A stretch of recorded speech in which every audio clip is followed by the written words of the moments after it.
Here you got an old Cincinnati milling machine, or drill press, so to speak. Just look at the age of this thing. Hard to gauge what year this was manufactured just by looking at all the pieces and the dials.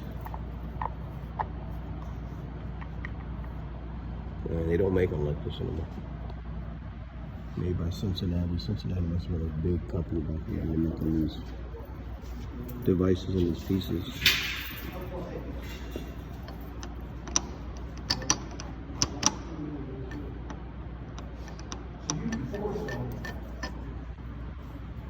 Pretty cool.